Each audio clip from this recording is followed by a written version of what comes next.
episode of the Sinister Sisters podcast. I'm Felicia. And I'm Lauren. And we're best friends. And we talk about scary movies. Did you almost forget? I was like, do we talk about them? We love them. I'll never know. Do we talk about scary movies? Do we think about scary movies? All the time. All the time. And today, we just got back from the theater. Yes. One Bon and Viva Go. I love that. And they're sponsoring us now. That is not. No, they're not. Really. But I wish. That would be cool. Can someone call them? Okay, so today we just saw The Grudge. Yes. 2020. 2020. And it was bad. It was quite bad. It was pretty bad. I think we're very easy on most scary movies. I love almost all scary movies. She loves The Nun. And while I was watching, I was like, oh no. It was pretty bad. It was strange for many reasons, but before we hop in, yes, we both took a little bit of I won't say a deep dive, but I'll say a tiptoeing to the shallow end. Shallow ends. Swim into this franchise. We didn't do much. I watched Ju-on. And I watched the Grudge 2004 Sarah Michelle Gellar version. Both films written and directed by Takashi Shimizu. Yes. I hope that's right. You're doing well. Thank you. And he created this whole franchise. I watched and listened to a couple of things. One, I'll say I did listen to the Boo Crew interview with Nicholas Pesci and Lin Shaye about this movie. And I also watched, little shout out to Horror Pals, I watched Lee's retrospective on Ju-on and The Grudge. And I learned a couple things that I will tell you about. Let's hear it. Okay. This is all from memory, so I hope it's right. She's just lying. There's no notes today, baby, except for whatever's in Lauren's lap. But Takashi basically was scared of two things. One, he was very frightened by the kabuki makeup that was going on in their theater scene that you can look up some stuff on if you want to. But also, as a kid, his sister used to stand behind him and go, wait, really? To scare him, yes. That's and he so thought funny. it was very scary, apparently, and so do I. And my first experience with this franchise is as a young middle schooler. I watched the 2004 one. Don't remember a damn thing about it, except for I had to check my shower every time I went to the bathroom for like a year. Yeah. It was honestly, the movie. And to be really real, I watched The Ring and The Grudge around the same time. Yeah. And so what I was afraid of was just a general girl with long hair from her face. Yeah. I also had a very specific fear, which I don't think is in any of the movies, but a fear of her hand coming up through the toilet and grabbing my downtown. Have I told you that? Yeah. I don't know why I feared that, but I think about that still sometimes. And it's so funny because that's like, I had a dream about Samara from The Ring where I opened the bathroom and she was sitting on the toilet. And my friends were always like, what? Trying to have a moment of privacy. And I interrupted. I know. How rude. But yeah, the bathroom stuff is really real in these J-horror movies. Yeah. I actually didn't see The Grudge until maybe a year or two ago. Or maybe it was when we were living together. So that was longer. So like 3 years ago. Yeah, but I never watched them as a teenager. Oh, I didn't know that. And so I've always thought of it as like mostly stealing from The Ring. Oh, that's funny. I know. I'm sure it wasn't. Yeah, I can tell you. Yeah, tell me more. A little bit.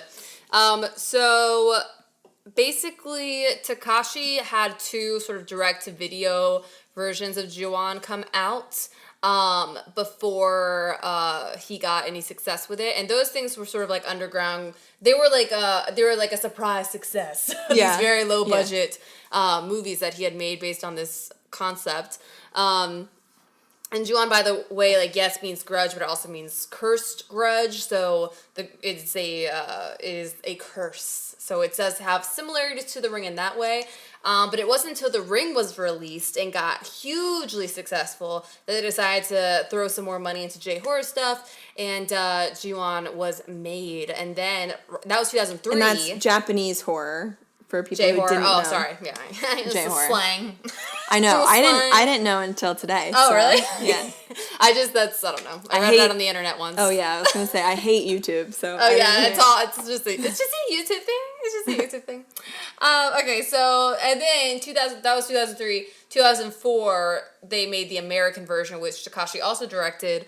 And which is kind of amazing. It's amazing that it's the same director. I know. It's amazing to me that they didn't replace him with some like white man. Exactly. Yeah, exactly. That's until 2020. I know, until 2020 when they did. I didn't even mean to be shady about that, but here I am. You were. Do you want to talk about Ju-on first, or is there anything? A little bit. Yeah. I don't have that much to say really. Other than it was surprising to me that there were so many shots from the 2004 one that were from the American one that are exactly the same.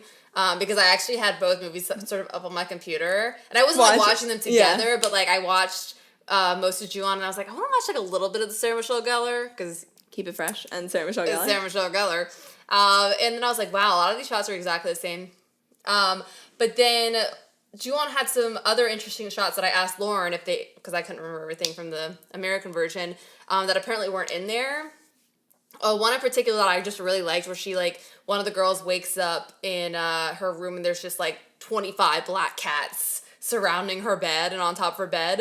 And I found that very interesting. And apparently there is, like, a trend in, like, Japanese horror movies where black cats and also flies are really, really bad omens. So you see that a lot, and I feel like we see it a lot in these movies. Yes. But do we need? I mean, we probably don't need to give plot, right? Oh, I don't really feel like it, but I will say that it's a non-linear plot, or like it's like multiple storylines going on. And does yours have multiple families? Yes, multiple families or couples or whatever living in the same house. Yeah, or not even just living in the same house, but all exposed to this one house in one way or the other. Great. Which is how they get their curse. Mm-hmm.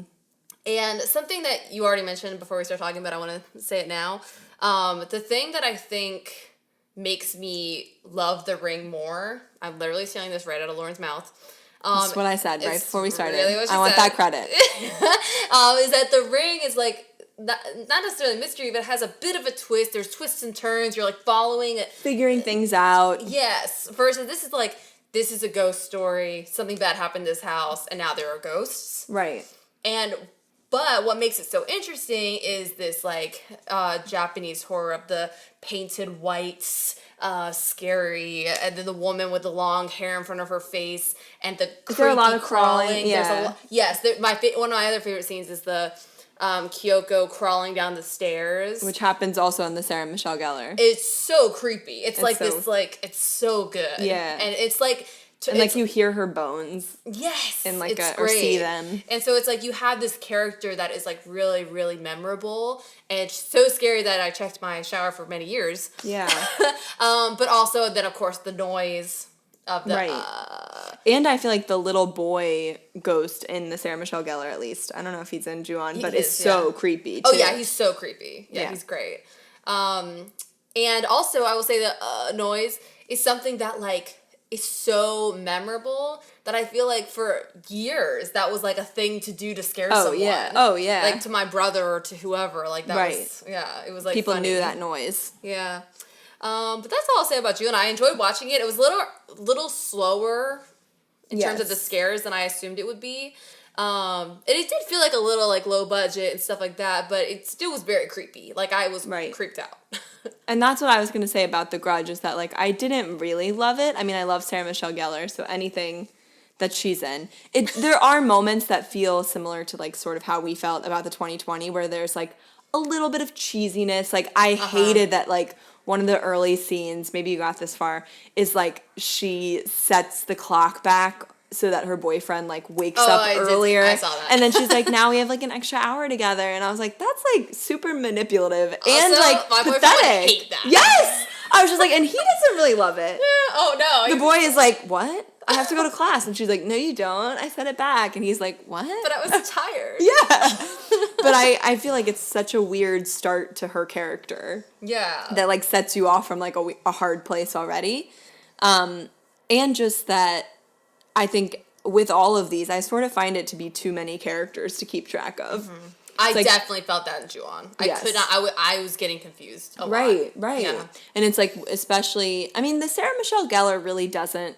No, it does play with like time period too, where you're like, now this family's in the house again, or like this is when this was happening in the house, which is like also kind of hard to follow, I felt like sometimes. And the part that I really hated in the Sarah Michelle Gellar, which I hated again in the Grudge 2020, is there's this scene where like it's going back in time so that Sarah Michelle Gellar is like seeing like the happy moment. There's like all this light comes into the house, and then you see the deaths. But it's like, we know. Yeah. She finds out pretty immediately that people were murdered in this house. Yeah. So it's like, I don't know why we have to have this moment of like the sun. It feels like Scary Movie to me, actually. Oh, no. With the ring, you know, when like all the light yeah. shines, and it's like this like happy music and like butterflies flying, where I'm like, no. Yeah. But I guess it's to show like magical or like supernatural elements at play, but I hated it. But there are some really good scares, I felt like that the scene where the hand comes on her head is great. Oh yeah, that's super scary. That's in both, yeah. And there are a couple scenes in the bathtub where the hands come through that are really scary. Totally. And the it's actually, now that I'm thinking about it, it's kind of interesting thinking about this with the 2020, but there's a scene in where I guess like one of the couple whose mom is the old woman in the house, who Sarah Michelle Gellar comes to take care of. Yeah. His sister is back home, not in Japan, like back home in the States somewhere. And there's what's her name? The ghost woman. Kyoko. I hope I said that right. Like follows her, and you see it on the security camera. Oh, and it's really creepy, and then the detective later sees it on the camera, and that's really a scary scene, which I was so freaked out by. But there are a couple, but I did have like a lot of laughs rewatching The Grudge, to be fair. To be like, why is it so scary why is it so scary the first time you see it? And just like I don't know, The Ring has always, to me, felt super serious. Yeah, like it's and like really no serious, laughs movie. Throughout. And there are times where either the little boy pops up or Kyoko pops up that you're just like, I just like a little laughed. silly. Yeah, because it's just like, and you're like, what?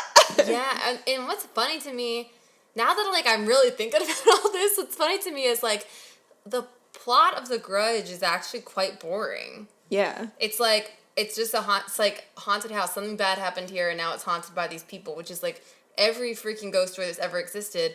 What makes it interesting, though, is how that ghost manifests into this very scary woman and little boy. Mm-hmm. And that it follows you no matter if you're in the house or not. Right. And that has always come been with scary. you. Yeah. And that's what the 2021 that we just saw took out. So they basically took out anything that was interesting out of a very, like, middle of the road, kind of boring ghost story. Yeah. So should we talk about 2020? So let's go to 2020. Isn't it weird that it's 2020? I hate it. Really? I kind of like it. I feel like know. it's like my year, bitch. It feels so like future-y to me. It's very, I agree with that. Also, I just feel like there are going to be a lot of jokes about like Vision. Oh, I didn't even think of that one. Vision being 2020, baby. Yeah, exactly. Yeah. Maybe I'll get LASIK. I want LASIK so bad. Yeah, someone sponsor us to get LASIK. Please. So the 2020 version. Overall, jump scares didn't work. Started like 5 minutes in. Yep. There was like jump scares immediately. And we did not feel it. The writing immediately was so cheesy. Super cheesy. When we're starting to be introduced to everyone, the first thing we have with like our sort of like main detective lady, if you will, she's a police officer, her and her little boy, the first thing they have is seriously like, she walks in and she's like, hey, you gotta go to school. And he's like, I didn't get to finish this project because Dad died. Yeah. And it's like, what? And she's like, I miss him too. We're supposed to miss him. But what do we do when we're scared? And it's like, it's like a combination of really bad writing and one of the worst child actors I've ever seen. And it's like, it doesn't make you feel like it's okay to laugh at the script. Like, it's not like one of those like fun, silly. There is one moment in the movie where I think we're supposed to laugh. But why? But I think there might be more, but maybe I just didn't feel the permission to, because there are moments that I kept thinking were quite funny. Yeah. But I didn't think they were funny intentionally. No. I felt like they were funny because they were not great. Right. But now I'm like, maybe there was more intentional humor than I understood. Yeah, I actually feel like some of the stuff with the little girl, I thought maybe we could laugh at, but I'm not sure. So Yeah, so there's many characters to explain, but one of the characters is the real estate agent who sells. But that's the other thing that makes me crazy is like, so plot-wise, there's a woman who's at the Sarah Michelle. So we should say this is a direct sequel, seemingly, to the Sarah Michelle Gellar Grudge. I didn't understand that going in. It's supposed to be happening almost at the same time. Right. Like, yeah. Right. So I sort of thought it was separate completely, or a remake. Yeah. But a woman who comes in before Sarah Michelle Gellar to take care of Emma in the house. I guess. I'm not super sure. But she's American. Is American. Yeah. Oh, she's right before the next one that comes in. The Asian woman that comes in. What's her name? I can't remember. Oh, for Yoko. For Yoko. Oh, that's right. She's on the phone with Yoko. Yes, she's on the phone. She's like, Yoko, when you come into the house, blah, blah, blah.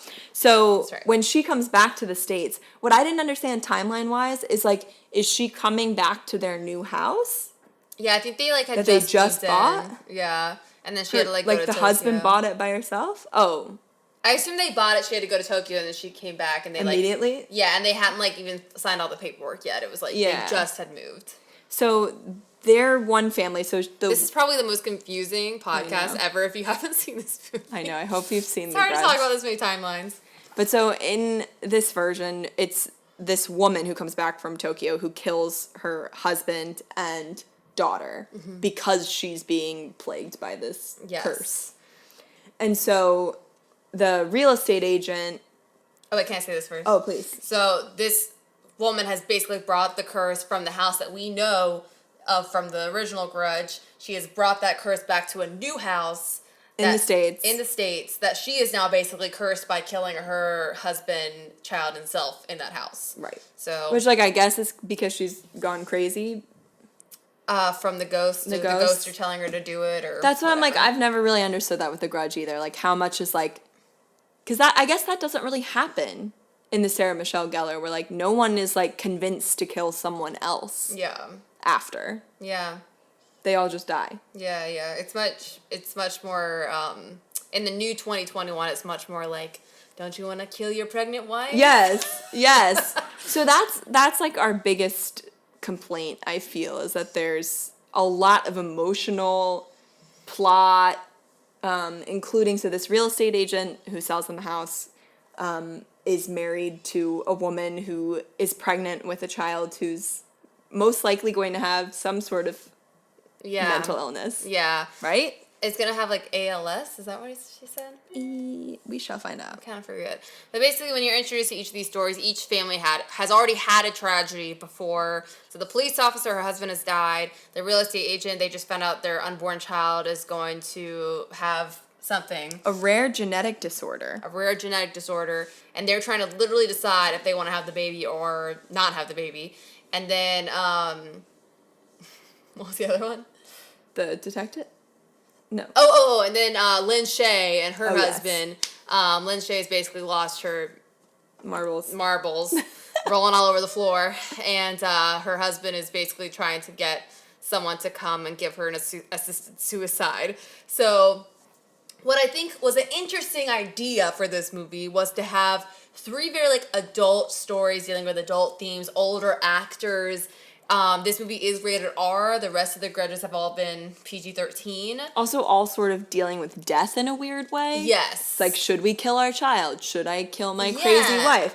My husband just died and I'm dealing with grief. Yes. Yeah, there's, like, a lot. And it's like, and yet they put all this emotional weight on all these people, but there's never any payoff for the sadness. There's never any like you never get the idea that like the detective has to figure out what's going on with this house and all these deaths because her husband died. Yeah. Or like her partner's mom has recently passed away and he has like all of his mother's stuff in the house and like that never comes back up again. Yeah, it's just like a lot of like, oh, this sad thing.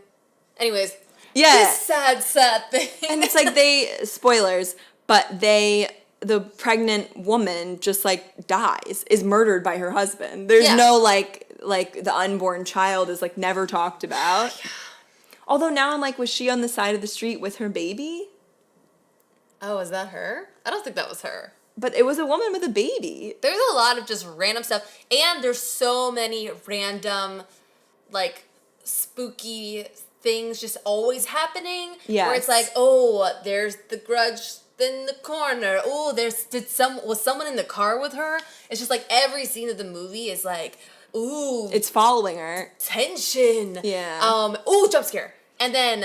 It is like constant ghosts. Constant.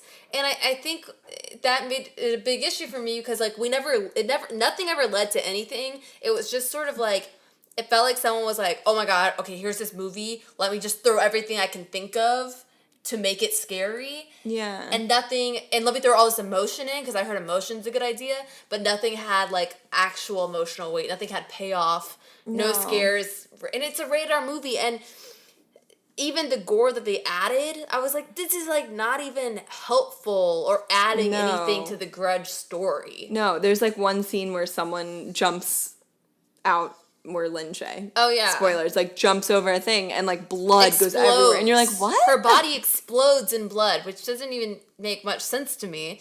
I saw Midsummer. Like, yeah. Onto, like, a hospital floor, not onto, like, a pile of rocks. Yeah, exactly. And it's like, and there's a moment where someone rips their eyes out. It's just like, so they have, I just don't even, this, clearly we didn't take it up notes and we're just ranting and rambling, but I have to throw this out too. So I did watch some interviews before with Lin Shaye, and she keeps talking about how it was like her idea for her character to eat her own poop.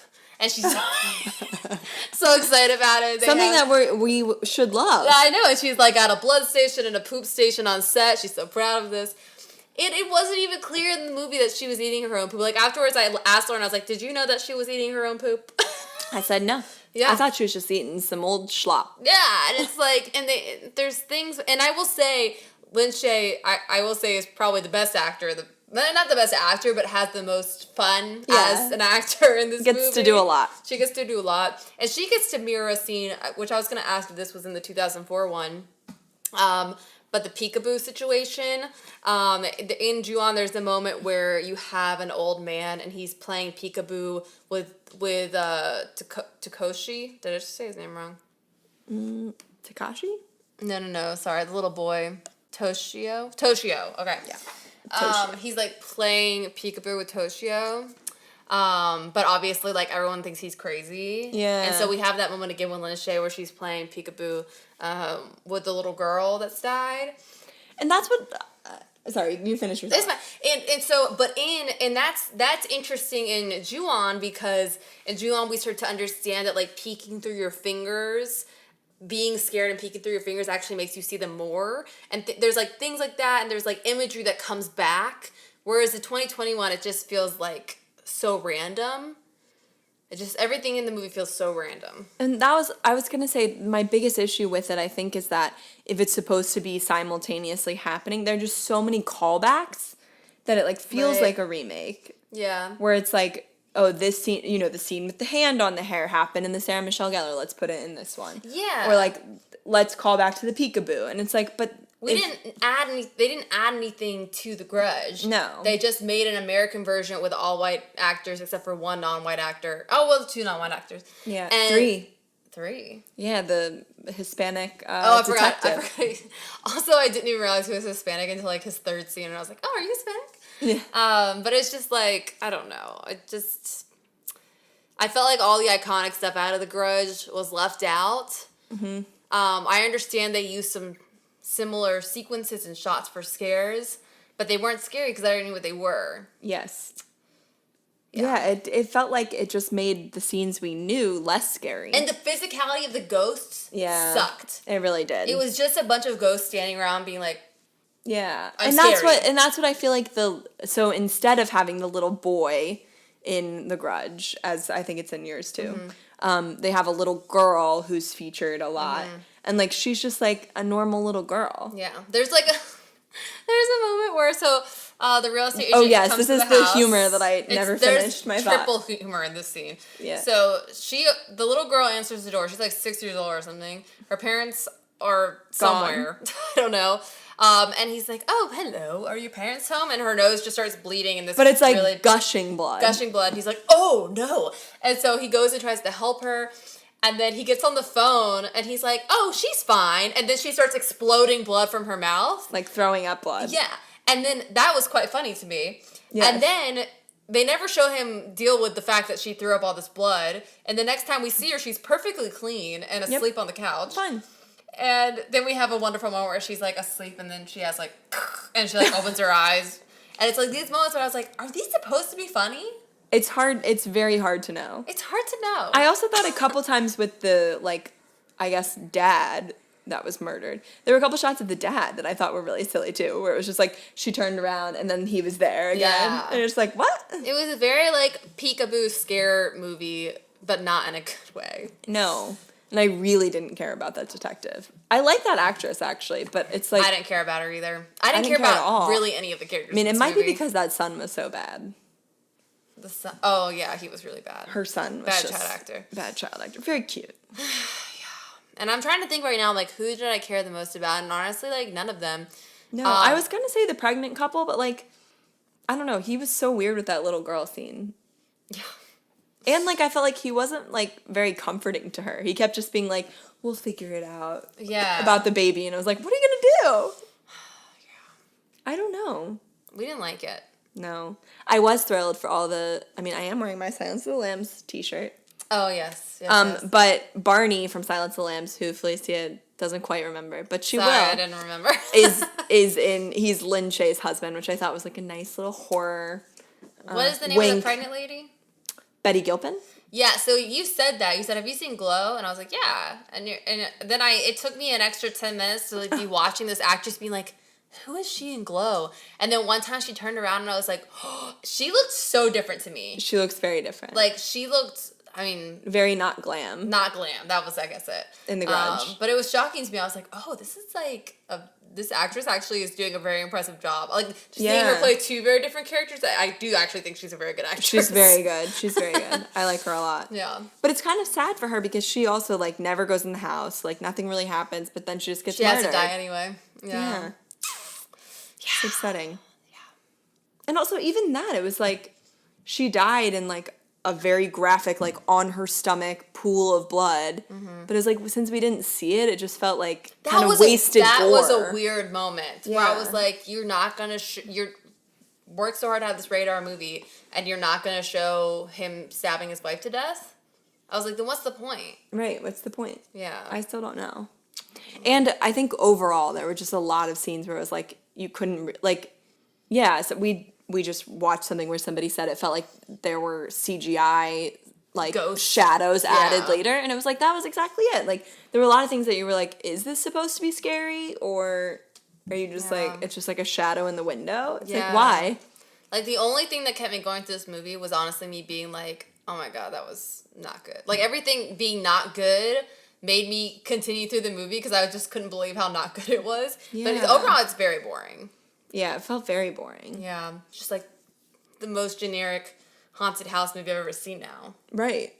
And all the things that were like, were creepy from the original Ju-on and Grudge, it feels like they didn't really put in or did worse. Yeah. It's like everything was just done worse. And it felt like, I'm like, did we even hear, I'm sure we heard the sound effect, but it wasn't like every time, it wasn't like... So the death noise, which is supposed to be the noise that she made when she died, and that's why she keeps making that noise, and in this, like, it sounds like a computer version of that noise. Yeah.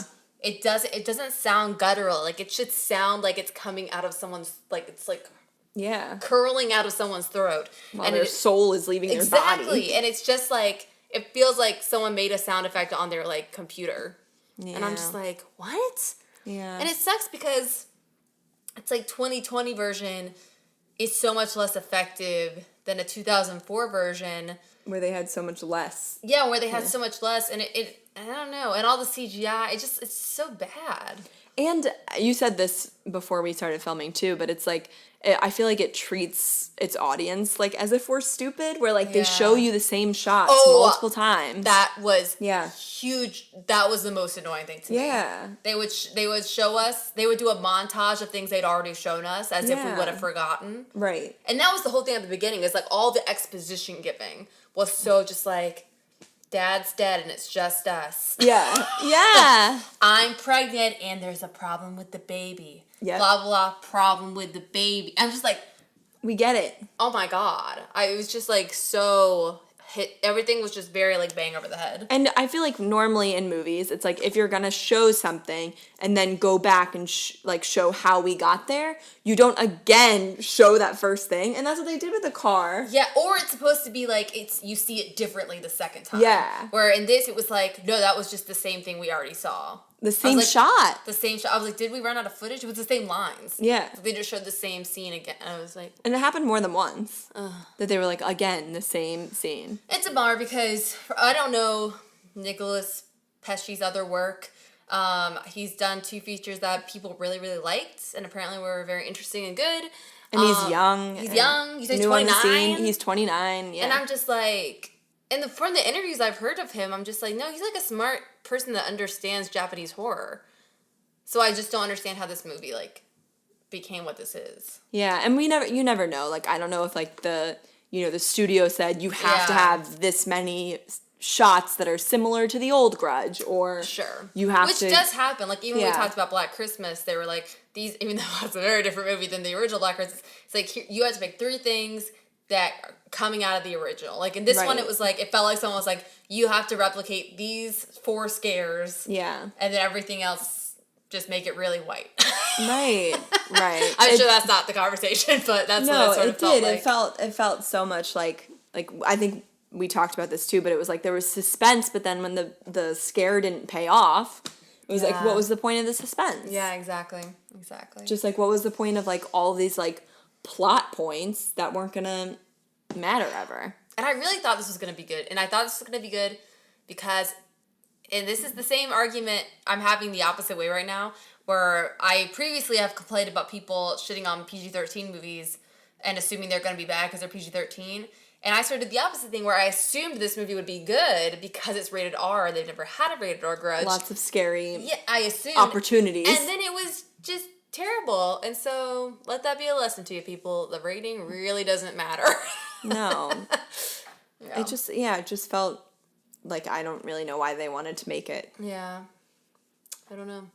Just sad. But it does make me interested to watch more Japanese horror films. Yeah. Because they're doing something right. They're doing something right. And so I do want to watch more of that because honestly I haven't seen enough. Yeah. So maybe we'll do that 1 month for Horror Movie Club. I would like and that. And you could come on. I would love that. I was telling Lauren, I was like, you should come on to Horror Movie Club. Just like, I don't know, more Lauren. She's sweet. But I guess that's it for this. Yeah. Any other complaints? No. No. Sad. No Sarah Michelle Gellar. Yeah, that's the biggest complaint. So I'm assuming you're not going to have any nightmares from this Grudge, but if you watched Ju-on, you might have some nightmares. I actually was a little nervous going to sleep, but... One more thing before you go. Sorry. We have to mention the ending credits.